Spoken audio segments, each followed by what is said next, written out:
Just minutes ago, Speaker Paul Ryan advising members on that conference call this morning to do what is best for their district. Also saying he will spend his energy now making sure Hillary Clinton does not get a blank check with a Democrat-controlled Congress. All right, I come out to you with the news of this, and apparently he jumped back on the call, Bill, and said this does not mean that he is unendorsing Trump. Your thoughts? Well, it's obvious that the Republicans think Trump's going to lose. The Republican hierarchy thinks he's going to lose. And that may well be the case. However, last night in the debate, Trump, stopped the catastrophe for the moment. And I think he did as well as he could have done under the circumstances. But let's face it, if the Republican Party loses the House, and that's Ryan's responsibility, then if Hillary Clinton is elected, the country takes a radical turn to the left. What do you hinge the sudden back and forth now with Paul Ryan? I mean, well, it's all on the tape. It's all on this tape. That's what the whole thing is. And the debate last night for the 30 minutes, the first 30 minutes, that was about that. So they feel the Republican hierarchy never liked Trump to begin with. Never. All right. They feel that he's not I don't know, responsible enough, maybe that's the word, to be president. They don't say it because the Republican rank and file, the folks, voted for him. So they don't want to go up against their own people. But it's clear the Republican hierarchy doesn't like Trump. All right, so I wrote down what you said. Stop the catastrophe for the moment, Kathy. Right. It's interesting because what I see here is Paul Ryan running for president in 2020. I think that is solidified in his mind. I think there is concern among some Republicans that perhaps there are more tapes to come out. Perhaps there's more that, Donald Trump doesn't necessarily remember as a private citizen saying and doing. And, I think that is probably something that's keeping him up late at night. I do think that it's kind of curious that he makes this big move this morning, because I agree with Bill in that Trump neutralized a lot of the discussion about the tape last night. And in doing that, the Republican Party, with these vice presidential and presidential, with their nominees, I thought they had a very big week with these debates. Rewriting the rules of modern political history can be a little messy, and I think we saw that last night. It's going to take some time and a little bit of perspective in order to really make sense of what we saw. We can't do that in an instant. Well, we know that right away, Speaker Ryan was asked about endorsing Trump, right after the debate, and he said there is no update in his position at this time. And then now this conference call. Ebony? So this is incredibly difficult to navigate and have a conversation around. My mother called me last night after the debate. She's a Trump supporter. She was elated. To Bill's point, she felt like he really did a nice job of kind of stopping the bleeding for the time being. Here's the issue. This is about thresholds. And every single person in this country has a threshold around what they will support, what they won't support. We've seen many Republicans throughout this primary and this campaign have different points at which that threshold has been crossed. We heard John McCain say for him the tape was it. The POW talk wasn't. There were other things that he was able to overlook. He said he showed deference to the will of the people around many things. But for them, this crossed the threshold. And I think for Paul Ryan, what I hear him saying is, regardless of the debate performance, the threshold has already been crossed. And by the way, just the sheer observance of down ballot trends on the GOP side would lead him to do this kind of thing. But as our producer reminds us, that Ryan has spent the past 5 months touting a better way agenda. Ryan has said Republicans have to be for things and not just against things. Well, isn't that sort of what he's doing here by saying he's not for Hillary Clinton, but he's against Donald Trump? Again, he's in a survival mode, Ryan. It's hard to, at this point, read his mind. Right. But he's never liked Trump. Ryan has never liked him, all right? So, and then, there are rumors that there's, more stuff coming out and all of that. So I think Ryan is basically saying to the Republican Party, look, you're all on your own. We'll help you. But we're not going to really get behind Trump. Yeah, because it could destroy us if there is something else. It is interesting, real quickly, that the anti-establishment really was for both Bernie Sanders on the left and Donald Trump So maybe this won't matter so much to some voters that Paul Ryan has pulled back. But no, it's not going to matter. Yeah, I mean, in terms of his core support, but it just speaks to the issue of, did he ever really support him to begin with? No. I think that's a fair question. He never did. But the folks are going to decide. I mean, this is a visceral election. This is an emotional election. Yeah. So it doesn't matter. I said that a long time ago. It doesn't matter who endorses or what newspaper or what commentator. Everybody's going to say, look, I think a lot of people are going to stay home. Yeah. They're not going to show. It's very individual. They don't like either of them. It's an emotional election, and it's a quickly changing election. So that conference call coming one day after a debate in which Donald Trump apologized for a leaked tape that caught him making lewd remarks about women. He repeatedly called it locker room talk and said he was sorry, but Hillary was not going to let him off the hook. Watch. I don't think you understood what was said. This was locker room talk. I'm not proud of it. I apologize to my family. I apologize to the American people. So for the record, you're saying you never did that? I said things that, frankly, you hear these things are said. And I was embarrassed by it, but I have tremendous respect for women. Have you ever done those things? Women have respect for me. And I will tell you, no, I have not. What we all saw and heard on Friday was Donald talking about women, what he thinks about women, what he does to women. But I think it's clear to anyone who heard it that it represents exactly who he is, because we've seen this throughout the campaign. We have seen him insult women. We've seen him rate women on their appearance, ranking them from 1 to 10. The Republican nominee then pivoted to attacks on Bill Clinton's sex scandals, but Hillary did not seem to want to take the bait. Listen. If you look at Bill Clinton, far worse, minor words, and his was action. His was what he's done to women. There's never been anybody in the history of politics in this nation that's been so abusive to women. Hillary Clinton attacked those same women and attacked them viciously. 4 of them are here tonight.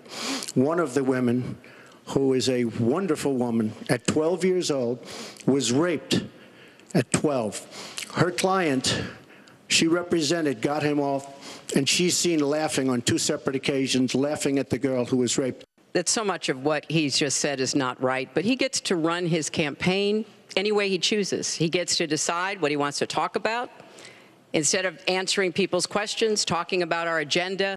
When I hear something like that, I am reminded of what my friend Michelle Obama advised us all. When they go low, you go high.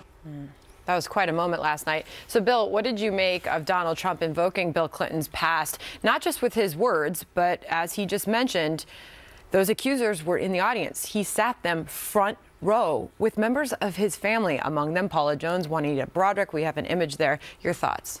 Well, that's the strategy, to say, okay, I did something bad myself on the bus with the Exit Hollywood guy. But look, don't be a hypocrite, because Bill Clinton's done worse than I have, and then his wife, Hillary Clinton, basically defended him. So it's a classic defense mechanism. How did he handle with the? It was just locker room talk on his side.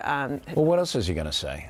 I mean, that's what he's going to say. Look, they sit in a room, all right? They being Trump and maybe 8 or 9 people, and they said, okay, this is a disaster, right? This is terrible. So they're going to ask us about it. What are we going to say? And then they come up with a phrase. What was the phrase with Bill Clinton? It's only about sex, right? Remember that? That was Carville. Carville and his crew came up with that. It's exactly the same. This is what these people do. So they give it to Trump, and then Trump says it 5 times. That's how many times he said it in the debate. So, again, it's the people at home with the responsibility of casting the ballot decide, all right, I'm going to give Trump a pass on this, and vote for him, or I'm not. It's too horrendous, and I don't trust him, and that's it. So we commentators, all we can do is provide perspective. Now, tonight on my program, I'm going to tell you about this 12-year-old girl. We've researched this case because nobody knows. Nobody knows what that is. So, tune in tonight, and I'll have all of that data for you. But Bill's articulating my point about thresholds, and this is so different than any other election in my book, because it's not about a collective thought. And one place Hillary Clinton misspoke to me was when she said, this is so clear. No, it's not clear at all. It's very individual. Every American, for themselves and by themselves, officials will have to decide if indeed that's satisfactory to hear Donald Trump say that it's just locker room talk and they can forgive that and move on and vote for him because they feel that he's the remedy that they need in Washington, or they will say, you know what, for me, enough is enough, and that's just, he's gone too far. And that will be the challenge that he will continue to have throughout the rest of this election. And the press conference with the 4 victims. I mean, that was the trump card. That was the pageantry. That was dropping a nuclear bomb. Less than 90 minutes before the debate started. And what we were trying to figure out was the people on the stage, the uncommitted voters who were selected by Gallup for the Commission on Presidential Debates, were they aware that the press conference had gone underway? Did they have their phones taken from them? Was there any way of getting that information? But it doesn't matter, though. So what? It's bad behavior pointing to other bad behavior. Yeah, but that's his point is, too. So everybody today, knows what but that what is. Trump wants to do is have everyone talking about that press conference and not about to deflect the tape. attention away from him. And this is what they do in courts. This is what they 5-year-olds do. How can you punish me, man? He set the barn on fire. You know, I mean, it's. So I'm saying the American people are smart enough to understand what it is. Yeah. And then you make the personal decision. Okay, I interviewed Kathleen Willey last night, and, you know, she said that she actually has one of his accusers. Yeah, one of his accusers. She has a close relationship with 2 of the other women who were also at the press conference, and she said Hillary Clinton is a fake feminist. For her to stand up and say that she fights for women, she fights for children, she said that was very painful. Those statements from her are painful to listen to because she had the opposite experience. So if anything, it did show a very awkward moment last night, Harris, when the accusers were walked. There were a lot of awkward and to moments. sit down in the front row, you could very much see the discomfort in Bill Clinton. When I think for me it started from the top when they didn't even shake hands, but we'll get into this later. Okay, so you mentioned there's potentially more of this to come, and you talk about that room where they all sit around and they prepare for this. How do you prepare for that? I mean, at the end of the first debate, and they were talking about Alicia Machado, Donald Trump's response to Hillary Clinton was, "Where did you get that?" I mean, this is really, you don't, there could be more, there could be tape, there could be audio. I mean, is the public going to be told about this? Does his team get out in front of it all? Have they done their You can't really get out in front because you don't know. But listen, the media, well, like there's another attacker this morning. There's another woman this morning who's come through. Of course. So do you answer each one or just keep walking? No, you don't answer unless it reaches a critical mass. But 90% of the media despises Trump. It's not just they don't like his policies, they don't like him. All right. And so they're going to try to find or buy or whatever they can do stuff that's going to hurt him. And then on the other side, you know, there are people looking for stuff about Hillary Clinton and things like that. So there's 4 weeks left, 4 weeks from tomorrow. How much dirtier can it get? Well, no, I can't get.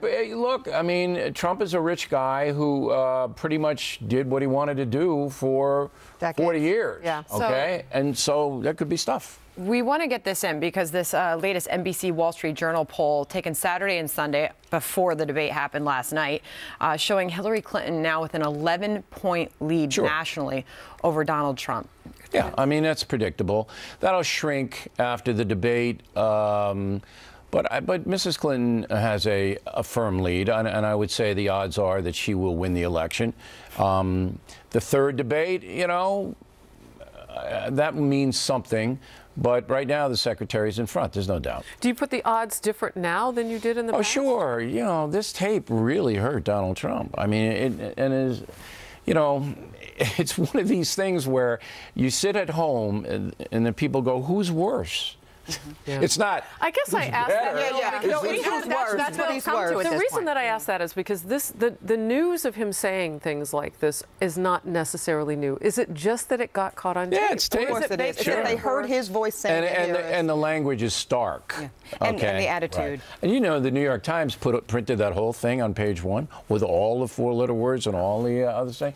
I mean, I'm saying it. And people have been saying it. I on actually air. did not see that. Yeah, it was. I mean, you're going, okay, look, we know you hate him, but we know you hate Trump, all right? Is that But do you necessary? have to do this? Yeah. And they did. Classless. I agree. All right. For those of us with middle schoolers who are trying to encourage them to read the newspaper, it's a bit disconcerting. Yeah. I told Bella to just read the cooking section. Terrible editorial decision. Very classy. All right.